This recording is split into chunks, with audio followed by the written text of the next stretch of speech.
idin salaamay asxaabay ku soo dhawaada Samkiris TV maanta sheekadeena waxay ku saabsan tahay mid ka mid ah sheekooyinka ku qoran buugaagta midaasoo ah sheekadii saddexda toofaaro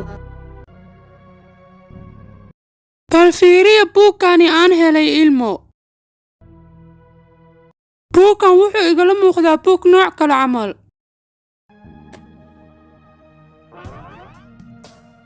waxaan u maleynayaa inuu buugaag hore yahay maxaa weeye buugka waxaan ogaan karnaa markii laga qaado daboolka waa inaan fiirinaa aan akhrinaa buugkan wuxuu ku saabsan yahay awo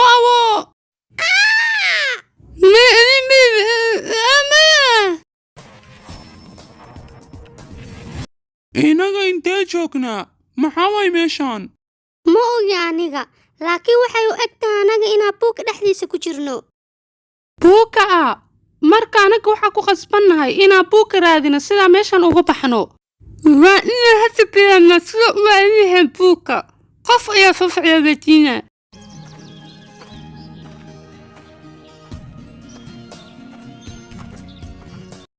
iga waad noqolo anaga waxaa raadinaynaa buugna soo dhumay nugu caawin kartaa midaas aniga ma ogi meeshuu yaalo laakiin labadan buug ayaa haysta ee hoo fiiriya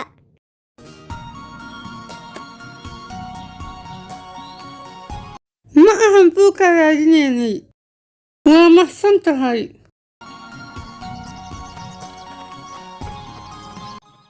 beri hore waxaa jiri jiray 3 toonfaalo yar gurigoodana waxaa kula noolaa hooyadooda iyo aabahooda ilmahaygii orod baxa ee guriga ininka leedihiin soo dhista saddexdiina guriga aad dhistiin midka ugu adag ayaa wada tegaynaa dhammaanteena iska taxadara ilmahaygii macsalaamo hooyo aaba macsalaamo hooyo macsalaamo aaba macsalaamo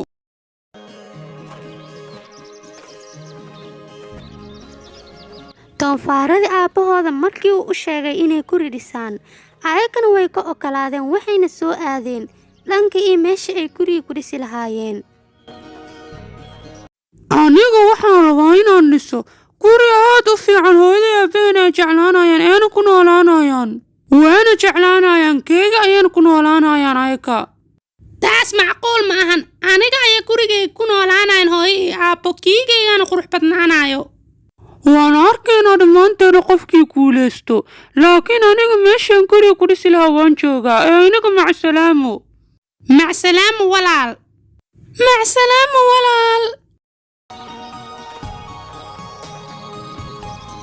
toonfaaradii waxay bilaabeen inay guryaha dhistaan wayna dhammeeyeen toonfaarkii binkigan wuxuu dhisay guri aad u qurux badan kadibna waxay iskugu imaadeen toonfaaradii oo idil guriga toonfaarkii binkiga ahaa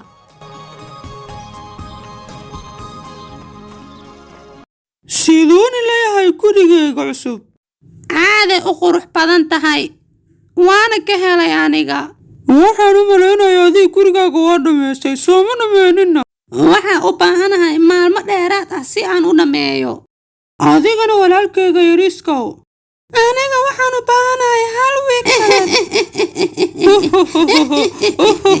maxaad ku hadlaysaa adiga hal wiig oo dhan ma u baahan tahay aniga gurigayga waxaa ka sameeyey dhagax waxaana u baahanahay waqti dheer inaan ku dhammeeyo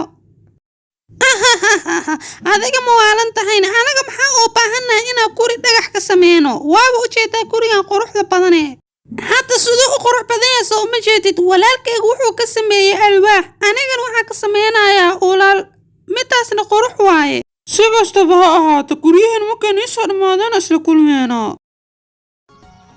maalintii kaleetay toonfaarada waxay bilaabeen inay dhisaan guryahooda ee si ay u adkeeyaan waalidiintoodana ee gurigaaseeta ugu noolaadaan dhanka kaleete toonfaaradii yaraayeen waxay samaysanayeen guriga ayaga leeyihiin midaas ma ku badbaadi doonaan aniga qof iga badbaaday maba jirabo hadda waa inaa aadaa aana soo cunaa waraabihii wuxuu u soo cararay dhanka iyo walaalkii weynaa oo ah toonfaarkii binkiga ahaa gurigiisa si uu u cuno wuuna ku karkaraacay banaanka u soo bax doonfaaryahow, maanta aniga waa ku cunayaa, mana iga badbaadaysid ee ilbaabka iga fur. waraabihii wuxuu bilaabay inuu afuufo gurigii doonfaarkii weynaa, markaasna guriga oo idil ayaaba biibay. waxaaneeti ayaaba guri nooga dhigayaa ka waran, waxa ma anagna celinayo, hadda walaalihiis ayuu aaday, waa anigan inaa raacaa. doonfaarkii ugu weynaa wuxuu aaday dhankii walaalihiisii si uu ugu badbaado waraabahan soo bursanayo. ugu dambeynna wuxuu soo gaaray gurigii doonfaarka buluugga ahaa, gurigaasoo ka samaysnaa geedo. banaanka u soo baxa, aniga gurigan ima celiyo, sidaa guri horeeto u burburiya ayaa kana u burburinayaa, ma diidan inaa iga furtiin. wuxuu bilaabay waraabihii inuu afuufo gurigii labaad oo ka samaysnaa geedaha, sidaasna mar labaad guriga oo idil ayaaba biibay. hadda waxaa miya guri ahaan u dhisteen, hadda aniga waa inaa daba raacaa sidaa walaalkood yar u gaaro. labadii doonfaaro waxay ka soo carareen waraabaha, siday u soo ortayeenna waxay gaareen dhanka iyo guriga oo walaalkooda yar. gurigaasna wuxuu ka samaysnaa dhagax aad u adag.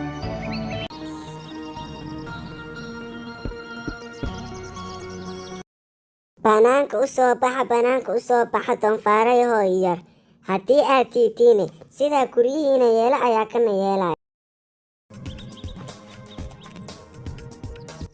isla sidii ayuu sameeyey waraabaha, wuuna afuufay gurigii, laakiin guriga sidiisa ayuu u taagnaa oo wuxuu ahaa guri dhagaxyo waaweyn ka samaysan, si sahlanna ma loo burburin karin.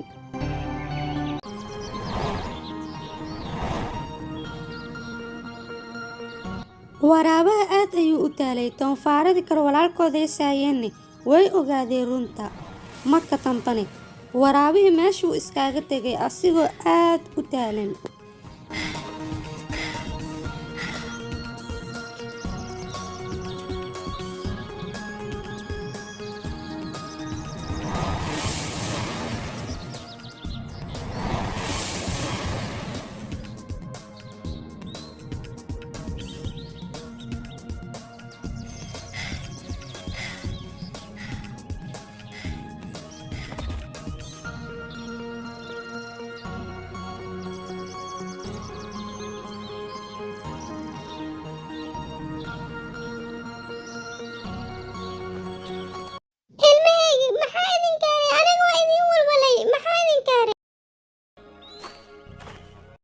idinka waxaa idin dhahay guryo dhisa maahe, maxaan idhahay guryo qoryo ka samaysan dhisa. hadda waa kaayaa guryaheena waynaga burbureen, inaga nafsadiina khatar ayaa gashay. aad ayaan igaaga walwalnay anaga. hooyo aabo, anaga hadda waan fiicannahay. walaalkeena shaqadiisa adag uu qabta ayaa maantana badbaadisay. hadda dhammaanteen waxaa ku noolaanaynaa kulligaan. sidaas darteeda doonfaarkii yariiska ayaa guulaystay oo guri aad u weyn oo qurux badanna dhisay. waaw, hadda waxaa guulaystay miya walaalka yariiska guriguu dhisay. haa, laakiin aag sidee dib u laabanayna marka. awaaw, hadda waa inaad soo qabtaa buuka. waa isla buukii.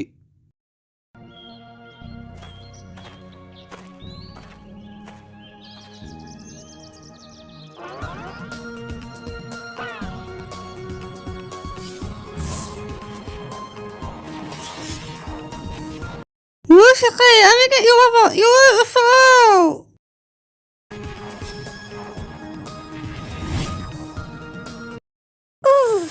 aniga waqti dheer ayaa socday. aniga xataa.